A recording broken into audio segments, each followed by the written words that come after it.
Good afternoon. Thank you for having me and allowing me to share my story with you. Paralysis does not discriminate. It can happen to anyone, at any time, and anywhere. But not me. Not me. I was invincible.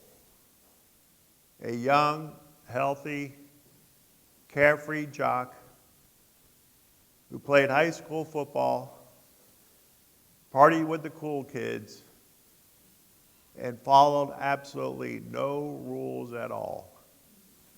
I mean, none. I went to a Catholic school full of rules and regulations, and I drove the nuns crazy trying to figure out what to do with me.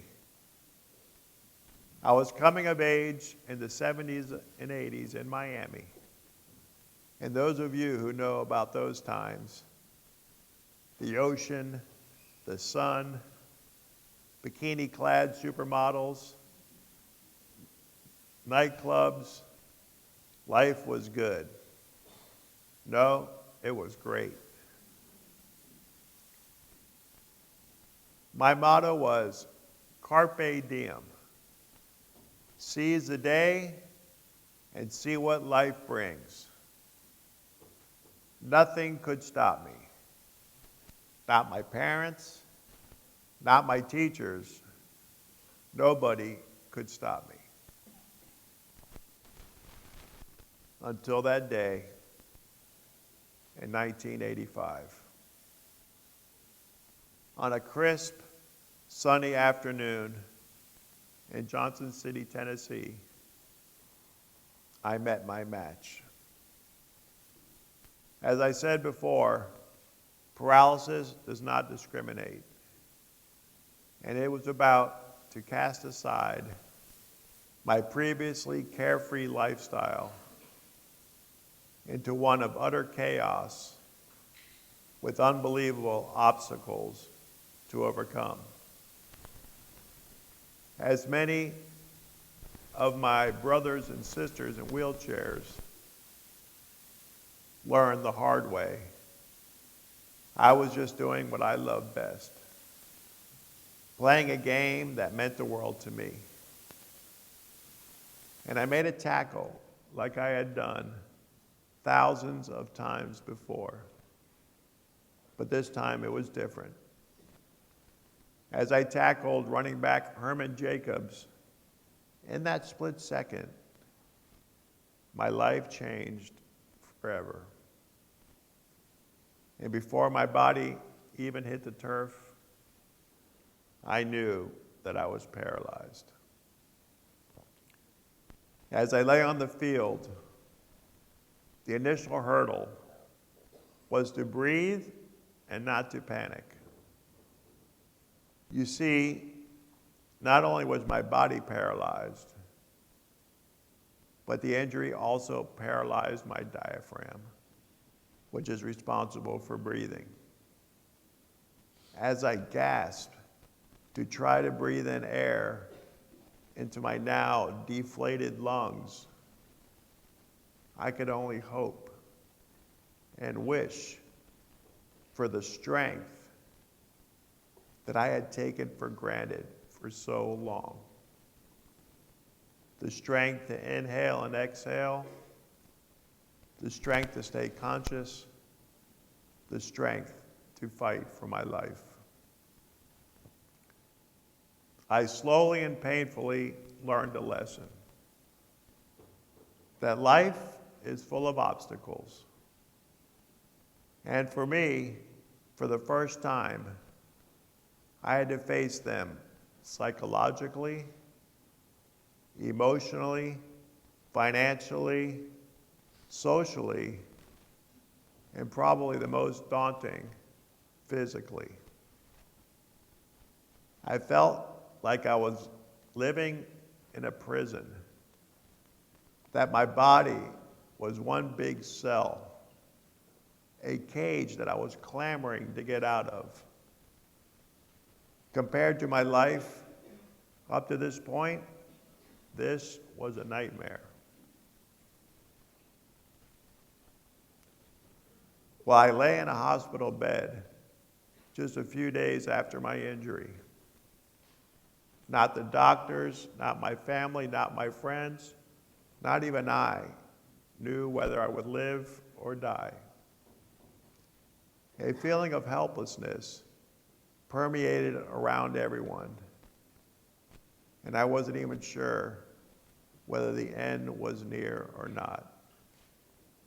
There was an enormous mountain in front of me, which I used to be able to climb over easily, now seemed impossible. For the first time, I couldn't do something, anything, just because I wanted to. I couldn't hug my mom and dad. I couldn't feed myself. I couldn't use the bathroom. And worst of all, I couldn't even breathe. It was bad. It was really, really bad. Then I started to realize, I never followed the rules before. Why should I start now?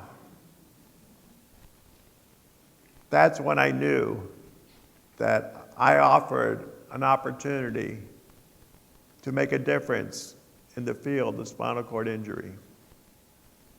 And then when my dad, NFL Hall of Fame linebacker Nick Buoniconti, made a promise to me that he would do everything in his power to help me and to find a cure for paralysis, that's all I needed to hear. I knew what my mission would be. It was time to get motivated and not feel sorry for myself. I decided to change the way the world thinks about paralysis, and that it was no longer a death sentence, and that there was hope, and that this hope has now turned into a reality.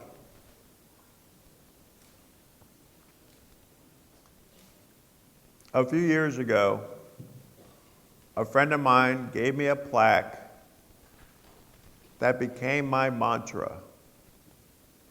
Never, never, never give up.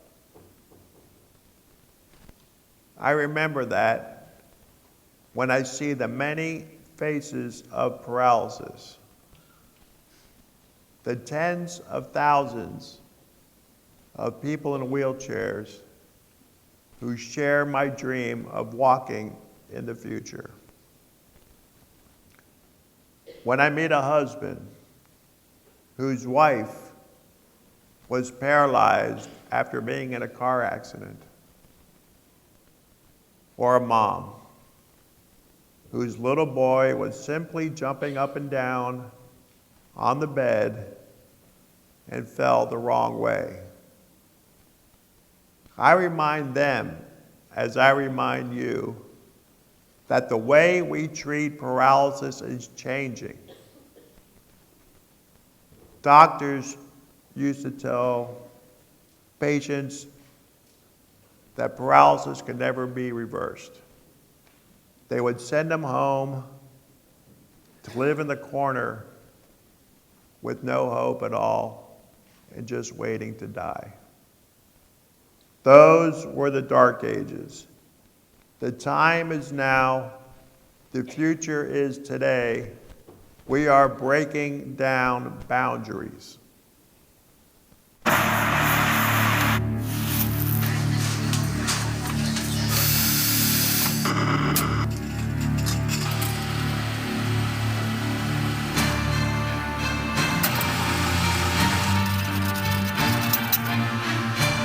This is a rare time in history, a time when progress is changing our lives in ways we couldn't even have imagined just a few years ago. Technology and science are leaping forward exponentially, and we all have our eyes set on the future.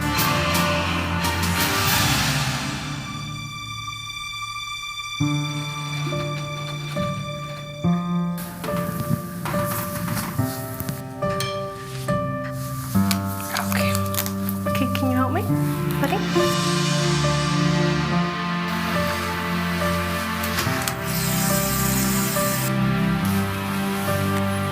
People say I can't feel anything, but I feel a lot. I feel strange when I am alone, and I feel alone when I am with others. I want to tell them, my life and yours are the same, except I am always waiting. I am waiting for someone to come and get me, and for the pain to go away. For time to move faster, away from my turn, for everything to change. People think I need a lot of help, but I really just need to be free. And to do that, I need to wait for a miracle. Push it underneath you, push it under. You're almost there. To the millions of people in wheelchairs across the world and to their families, the Miami Project has dedicated its entire existence to one thing and one thing only, and that's to cure paralysis. And this year, we took a giant leap forward to delivering on that promise. Push. Oh, there you go. See, you got it. The future of the Miami Project is very, very bright. And believe me, we're going to get people out of the wheelchair. For all the ones that came before me, the time we all spent waiting and wishing for the impossible to become real. This is our moment. What we dreamed of all these years. This is our turn. Our time to look up and see the world from a whole new angle.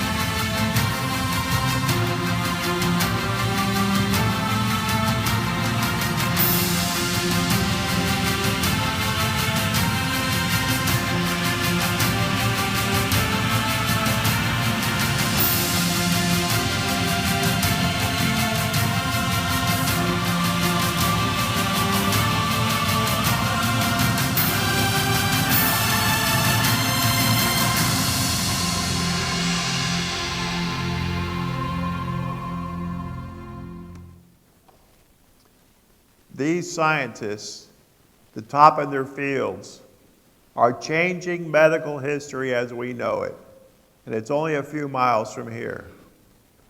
In fact, a few years ago, a football player by the name of Kevin Everett, who was playing for the Buffalo Bills, suffered the exact same spinal cord injury that I suffered. But because of therapeutic hypothermia, a cooling of the body temperature, pioneered by our researchers, I am proud to say that today, Kevin is walking and living a normal life.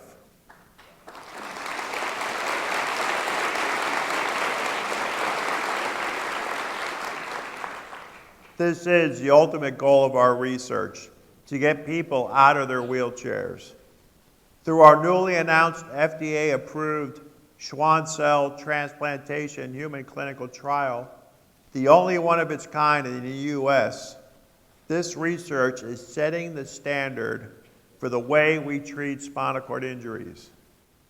Our work in rehabilitative research, traumatic brain injury, and concussion is truly world-class. I mean, wow, it's here.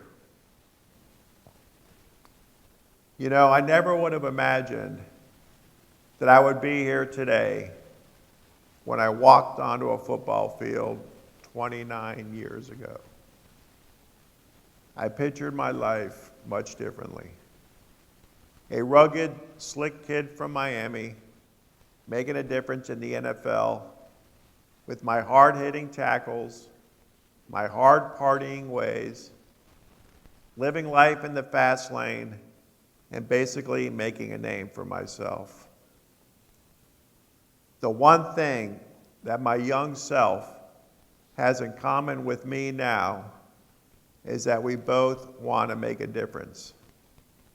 I hope to continue to make a difference, but on a different kind of field, the field of science and discovery.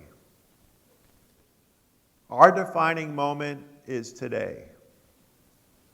For those of you who can, please stand up. I'd like you to stand up out of your chairs, please.